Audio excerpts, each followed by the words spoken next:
नमस्कार, आपका इस वीडियो में स्वागत है। आज के वीडियो का विषय ये है कि आप सफलता के लिए ज्योतिष की मदद से अपने परिश्रम को और ज़्यादा सिंप्लीफाई कैसे कर सकते हैं। चलिए इस वीडियो को शुरू करते हैं। पहले तो हम उन लोगों की चर्चा लेंगे जो सफलता के लिए प्रयास ही नहीं कर रहे हैं। ऐसे लोग कितने होंगे? 5% होंगे, 10% होंगे, या हो सकता है इससे और कम हो। लेकिन फिर भी मोटे तौर पर हम मान लेते हैं कि 90% लोग सफलता के लिए ही काम कर रहे हैं, सफलता के लिए ही प्रयास कर रहे हैं। और चाहे जिस तरह से भी हो, चाहे जो कीमत चुका करके हो, लेकिन वो पहले सफलता को प्राप्त कर लेना चाह रहे हैं। अब इसी को हमें सिंप्लीफाई करना है अपनी अपनी राशि और अपने अपने लग्न की प्रकृति के अनुसार। पहली बात तो यह है कि स्थिर राशियां जो हैं, जैसे कि वृष राशि है, सिंह राशि है, वृश्चिक राशि है और कुंभ राशि है, तो ये अपनी प्रकृति को नहीं बदलती हैं। इसलिए इनका गोल भी पूरे जीवन भर नहीं बदलता है। और इनका वर्क भी जब एक बार पकड़ में आ जाए तो शुरू के कुछ सालों तक थोड़ा स्ट्रगल भी करना पड़े, लेकिन वो वर्क नहीं बदलता है। अब आते हैं चर राशियों की प्रकृति के ऊपर। जैसे मेष राशि एक चर राशि है, कर्क राशि भी एक चर राशि है। इनमें भी सफलता का हुनर या नैक होता है। ये आज कुछ काम करते हुए पाए जाएंगे, लेकिन 2-3 साल के अंदर अपने कार्य को बदल लेंगे, या कार्य करने के स्टाइल को बदल लेंगे, या अपनी दिशा को बदल लेंगे। हो सकता है कि कार्य वही रहे, तरीका भी वही रहे, कार्य में सफल भी हों, लेकिन सफलता के बाद सफलता से प्राप्त शक्ति से और पैसे से जो ये करना चाह रहे थे, वो दिशा ही पूरी की पूरी बदल लेंगे। और अब आती हैं द्विस्वभाव राशियां, मिथुन, कन्या, धनु और मीन। तो ये चारों राशियां बहुत इंटेलिजेंट होती हैं, बहुत टॉकेटिव होती हैं, बहुत इमोशनल भी होती हैं और ग्राउंड से भी जुड़ी हुई होती हैं। लेकिन कंफ्यूजन इनके साथ साथ रहता है और कभी इनका साथ नहीं छोड़ता। इसी के कारण ये हमेशा डाउट में रहती हैं कि मैं जो कार्य कर रहा हूँ इसके साथ साथ मुझे वो वाला कार्य भी करना चाहिए कि नहीं। और इस तरह से ये 1, 2, 4, 5, 10 कार्यों के साथ अपने आप को कंफ्यूज रख सकती हैं। ये हुनर और किसी में नहीं पाया जाता है, अपने आप को कंफ्यूज रख करके सफलता से दूर रखने का। लेकिन तत्वों का भी असर पड़ता है। जैसे कि कन्या राशि के बीच में है, वो काफी परिश्रमी है और अपने कंफ्यूजन, डाउट्स और आत्मविश्वास में थोड़ी सी कमी है। उसके होने के बावजूद भी ये सबसे ज्यादा सफल राशियों में से एक है। और फिर भी मैं पहले भी बता चुका हूं कि इनको इनके कार्यों का इनका जो प्रतिदान मिलना चाहिए, उचित सेवा, उचित सत्कार, उचित नाम मिलना चाहिए, वो नहीं मिल पाता है। अब हम सफलता को कैसे सिंप्लीफाई करेंगे? सफलता को सिंप्लीफाई करने के लिए अब हमें अपनी राशि से उठ करके अपने ग्रहों पर आ जाना होगा। जब हमारा लग्नेश किसी भी भाव से संबंध बनाता है, उसी भाव का स्वामी जब हमारे लग्न स्थान से संबंध बनाता है, तब हमें सफलता मिलती है, बशर्ते कि हम उस भाव को जान लें और उस भाव से संबंधित फील्ड में काम करना शुरू कर दें। यही सूत्र है, यही फॉर्मूला है। लग्न जहां पर है वहीं पर हम हैं। लेकिन इसमें परेशानी की बात क्या होती है कि कभी कभी हमारी लग्नेश का संबंध हमारे पाप भावों से हो जाता है। जैसे कि यहाँ पे 5वां भाव है, यहाँ पे 9वां भाव है। तो 5वां भाव तो बहुत ही शुभ भाव है और 9वां भाव भी बहुत शुभ भाव है। तो चलो, अगर लग्नेश इनमें से किसी में आके बैठ जाएगा तो ये सबसे अच्छा संबंध हो जाएगा। लेकिन कभी कभी ऐसा नहीं भी होता है। कभी कभी हमारा लग्नेश 6ठे भाव में भी बैठ जाता है, 8वें भाव में भी बैठ जाता है और 12वें भाव में भी बैठ जाता है। तो जातक 6ठे भाव से अपना मोह छोड़ नहीं पाता है, और 6ठे भाव से जितना ज्यादा वह जुड़ता है उतना ज्यादा उसे दुख ही मिलता है, और जितना ज्यादा दुख मिलता है उतना ज्यादा वह उससे और चिपकता चला जाता है। इसे एक ट्रेजेडी कह सकते हैं। वो इमोशनली फुल हो जाता है। वो सोचता है कि यही मेरा सब कुछ है, ये मेरा घर है, ये मेरा लक्ष्य है, ये मेरी जान है, ये मेरी आत्मा, मैं इसे कैसे छोड़ दूं। यहां पर उसे क्या करना होगा, अपनी सफलता को सरल तरीके से प्राप्त करने के लिए उसे छठे स्थान का मोह छोड़ देना होगा और अपने आप का भी मोह छोड़ देना होगा। अपने आप का मोह छोड़ने से क्या मतलब है, बहुत सारे लोग दुनिया में सारी चीजों को छोड़ देंगे, अपनी जॉब को छोड़ देंगे, अपने सगे संबंधियों को भी छोड़ देंगे, अपने जीवन साथी को भी छोड़ देंगे, अपने आप को नहीं छोड़ सकता है कोई। लोग सेल्फी खींचते हैं, अपनी तस्वीर देखते हैं, लोग अपने रचे हुए क्रिएशन को देखते हैं, कोई म्यूजिशियन अपनी रची हुई पिसेज को सुनता है, कोई एक्टर अपनी बनाई हुई फिल्म को देखता है। यही है अपने आप से मोह होना। अगर आपके लग्नेश का संबंध छठे, आठवें या 12वें भाव से है तो जितना ज्यादा इन भावों से संबंधित तत्वों से जो कि स्वाभाविक लगाव होगा, ये लगाव कैसे होगा, जैसे कि मोमबत्ती से फतिंगे का लगाव होता है या फिर मधुमक्खी का लगाव होता है शहद से, जो उनके लिए जानलेवा होता है। अपने आप को जिस दिन आप भूल जाएंगे और आपके लिए मैटर नहीं करेगा, मतलब आप अपनी खुशी, अपना मोह, अपने आप से लगाव, अपने आप के बारे में सोचना, ये सारी चीजें जब छोड़ देंगे तब आपका ध्यान जाएगा दूसरे सबसे महत्वपूर्ण योग पर।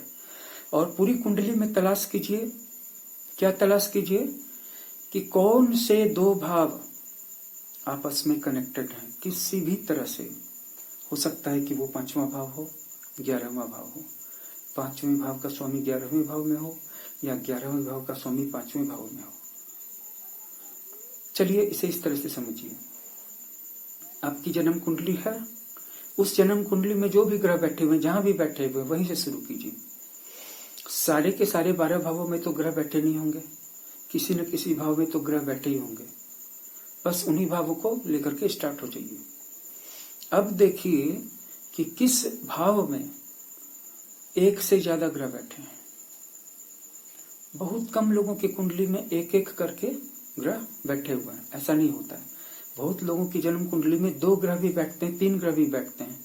जैसे ही किसी कुंडली में 3 ग्रह बैठे या 3 से ज्यादा ग्रह बैठे, वो भाव, वो हाउस आपके जीवन का केंद्र बन सकता है। अब आप कहेंगे कि छठे भाव में बैठ गया तो अब होगा, बशर्ते कि लगने से उसका संबंध नहीं रहना चाहिए, क्योंकि छठे भाव का स्वामी इंडिपेंडेंटली और न्यूट्रली आपको राइज करा सकता है, लेकिन किसी भी तरह से लगने से उसका संबंध दूर दूर से भी नहीं होना चाहिए। अब अगर छठे भाव में भी, 8वें भाव में भी, 12वें भाव में भी 3 ग्रह बैठ गए, 3 से ज्यादा बैठ गए, तो चिंता को छोड़ दीजिए, उस भाव के पीछे लग जाइए। आपको उस भाव के संबंध में जो उस भाव के तत्व हैं, हर भाव का एक तत्व होता है। जैसे कि हमने कहा कि चौथे भाव में वाहन है, घर है, सभी प्रकार के सुख हैं और बेसिक एजुकेशन है, स्कूल एजुकेशन है, इनके पीछे लग जाइए। अगर चौथे भाव में 3 प्लैनेट्स हैं, अगर किसी भी भाव में 3 प्लैनेट्स नहीं हैं, 2 प्लैनेट्स करके हैं, किसी में 1 है, किसी में 2 है, लेकिन किसी में 2 से भी ज्यादा नहीं है, तो उन भावों को निकाल लीजिए जिसमें 2-2 प्लैनेट्स बैठे हुए हैं और उनमें से जो भाव ज्यादा बलवान हो। अब मान लीजिए कि किसी ग्रह में जो जिस राशि में बैठा हुआ है, जिस गृह में यानी कि जिस भाव में बैठा हुआ है, वो उच्च का नहीं है, लेकिन अन्य जो 2 ग्रह बैठे हुए हैं उनमें से एक उच्च राशि का है, तो वो भाव आपके लिए सबसे अधिक इंपॉर्टेंट हो गया। उस भाव के पीछे बिल्कुल पिल करके पड़ जाइए। अब इसके बाद एक अंतिम और आखिरी सूत्र है कि कैसे अपनी सफलता को सिंप्लीफाई करने के लिए ग्रहों के अंतर संबंध को पहचाने और उस भाव को पहचाने, जिस भाव की पहचान करने के बाद उसमें काम करने से आपको सफलता मिलेगी। और वो है कि पूरी जन्म कुंडली के जो 12 घर हैं, इनमें से कोई ऐसा हाउस जरूर होगा, जैसे ये चौथा हाउस है और ये 7वां हाउस है, तो ये 7वां हाउस और चौथा हाउस, ये दोनों, इन दोनों के बीच में अगर अंतर संबंध बन गया है, जैसे कि एक्सचेंज ऑफ प्लेसेस बन गया है, या इसका स्वामी इसको देख रहा है कहीं से भी बैठ करके, या इसका स्वामी इसको देख रहा है चौथे स्थान को, या फिर इसका स्वामी इसके स्वामी को देख रहा है, भले ही इसका स्वामी कहीं भी हो, मतलब किन्हीं 2 भावों में संबंध बन गया, तो यही दो भाव आपका उद्धार कर देंगे। इन्हीं दो भावों में लग जाना है, और किस भाव का क्या मैसेज है, किस भाव के क्या एलिमेंट्स हैं, ये मैं आपको बार बार बता चुका हूं। और बहुत बार बहुत सारे लोगों की जन्म कुंडली में आश्चर्यजनक इक्वेशन निकल जाते हैं।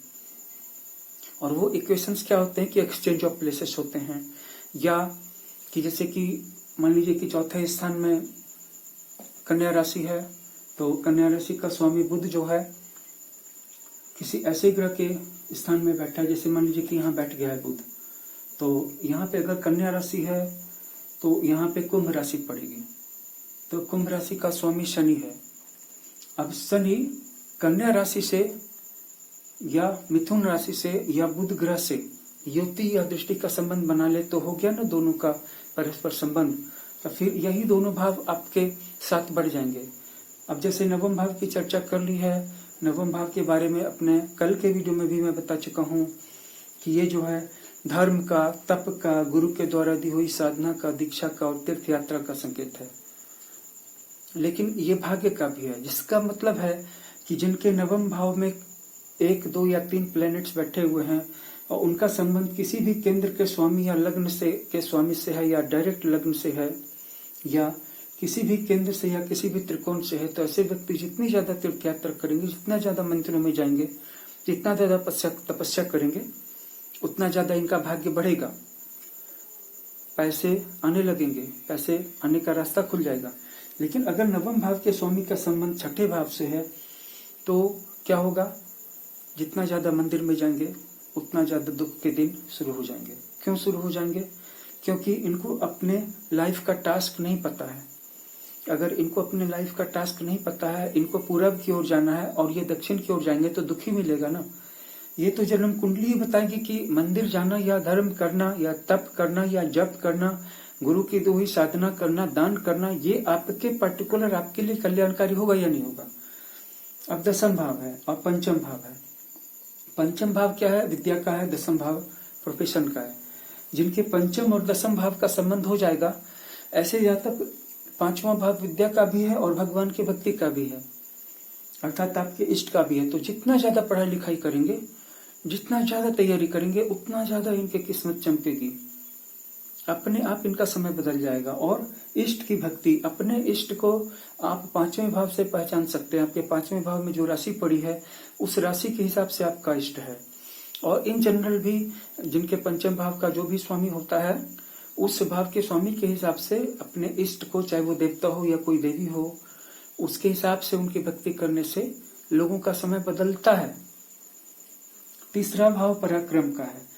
तीसरे भाव का संबंध अगर किसी भी केंद्र या किसी भी त्रिकोण से हो जाए या लग्न से हो जाए, तो ऐसे व्यक्ति को अपना डर छोड़ देना चाहिए और साहस के साथ अपनी बात कहनी सीखनी चाहिए। क्योंकि इसके जीवन में जो तरक्की रुकी है वो झिझक के कारण है।